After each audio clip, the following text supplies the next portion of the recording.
Hi, everybody. Good to be with you today. So, for tonight's presentation, I want to talk about a subject that's been lost to history. It's been forgotten. It's been left for dead. It's almost been completely, totally forgotten. And I want to go back in time and see if we can resurrect this case. And I want to talk about United Airlines Flight 934. This took place August 5th, 1992. This was a flight from LAX to London's Heathrow Airport. And I'm going to continue on with the slide presentation here. I want to give credit to Michael Dornheim. Unfortunately, he's not with us today, but this is Aviation Week Space Technology, August 24th, 1992. And you can look at the heading here. I want to give my sources. United 747 crew reports near collision with mysterious supersonic aircraft. The crew described a lifting body configuration that looked like the forward fuselage of an SR-71. And we'll continue on here. What does this thing look like? Well, according to the original sketches, pilot reports from pilot and co-pilot, this is what we're looking at. We're going to start on the upper left-hand corner here, and you can see the magnetic heading was 40 degrees from LAX to Heathrow over George Air Force Base on the way to Daggett VOR. So that's the way they were heading. Now, if you go directly below that compass that I've got set up, you can see the top view looking down. This was a spade-shaped craft about the size of an F-16, dark in color. It had basically these chines on the forward section, looked like someone took a butter knife and chopped the SR-71 aft of the fuselage.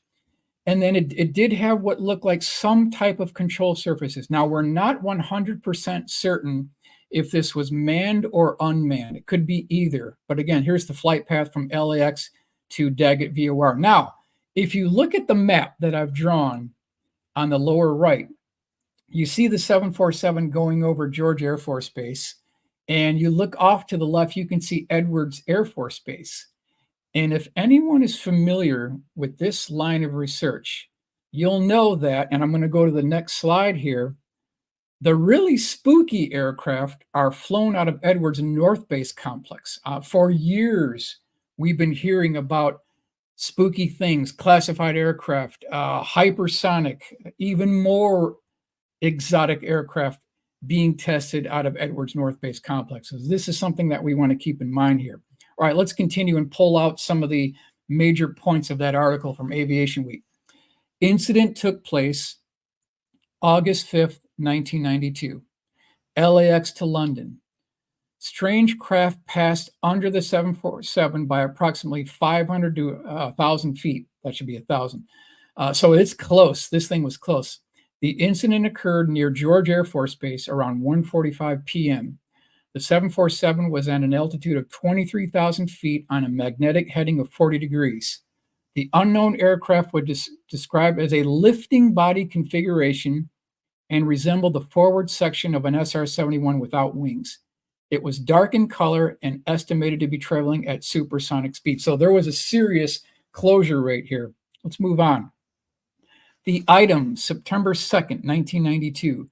United Airlines 747, close encounter with unknown craft. And let's switch over to the live stream here. Renee, good to see you. Michael M., Gyro, thank you very much. Appreciate it. Let's continue on with the points here.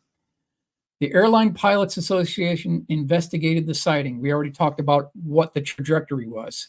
Los Angeles air traffic controllers stated that they did not spot the craft on radar.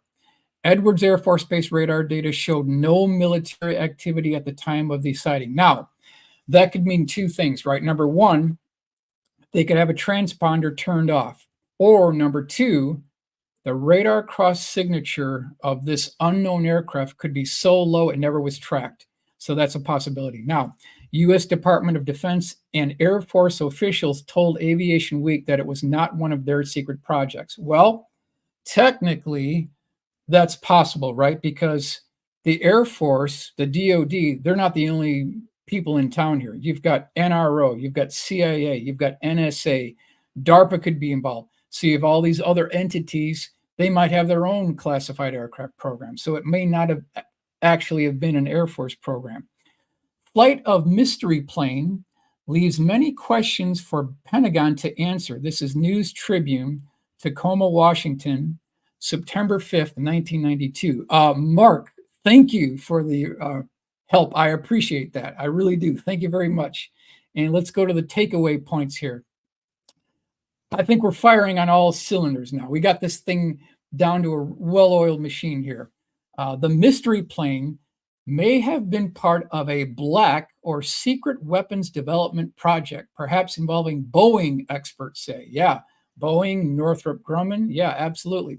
In addition to the safety issues posed by the near collision, critics say the very existence of such mystery aircraft raises questions about congressional control over the estimated $35 billion being spent by the government each year on classified weapons projects and intelligence operations.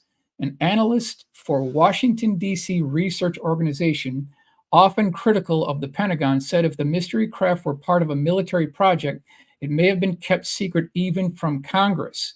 Quote, if these aircraft programs exist, someone is lying, and the public is being kept in the dark about how its money is being spent. This is from Stephen Aftergood, Federation of American Scientists. Michael M., thank you. Joseph, great to be with you. Dan, thank you, my friend. Always good to be with you. Now, here's the question we want to answer. What did this craft look like based on the eyewitness testimony? Spade-shaped craft, forward section of an SR-71 with the chines, dark in color, sort of a hint of vertical stabilizers. Renee, great to be with you here. What did this thing actually look like? So we put all the information together. We came up with a composite forensic illustration to the best of our ability. And we're going to go really quickly through this here. Airline crew reported mysterious craft near George Air Force Base. They described the aircraft as a lifting body configuration without wings and with a tail of sorts moving at supersonic speed. This is Daily Press, September 2nd, 1992. So what does this thing look like? Here's what we've got. So we've got pilot in command, 747, on their way to London. And all of a sudden, at supersonic closure rate, we've got this spade-shaped, possibly hypersonic, manned or unmanned, black-shaped vehicle coming through, twin-canned vertical stabilizers, perhaps, and then what could be NACA air intakes on either side of the center line of the aircraft, and perhaps a cockpit up front. That's what this thing looked like, according to both the pilot and co-pilot.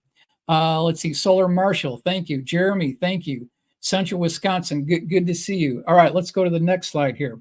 So this is from the perspective of pilot and command. Now, we're going to rotate the configuration. Now we're going to go, this is a little bit more of a 3/4 ISO looking down. Now here's the craft passing over the left or below the left wing. And can you imagine this thing just screaming by? I mean, we're talking about TCAS going on. I'm sure they were shocked at what they were seeing here because it was unexpected. Did this go off course, or was this thing something completely different? Let's view in here and get a more detailed view of this craft. Now we can see this thing coming into view. I mean, it's amazing. This is one of these aircraft that probably began its design and procurement under the late Reagan administration. Since this is 92 timeframe, probably got started then. The building design and construction was probably finalized late 1980s and then started being put in the field sometime in the early 1990s. So that's perhaps what this thing actually looks like here. Jeremy, again, thank you. 80 electronics teardowns, thank you. Appreciate it. 3,000, yeah, okay, that'd be great. All right, so again, thank you very much. Please like, share, and subscribe. I am absolutely going to be continuing to do these presentations. I'm going to up the power. We're probably going to go to 2 per week here.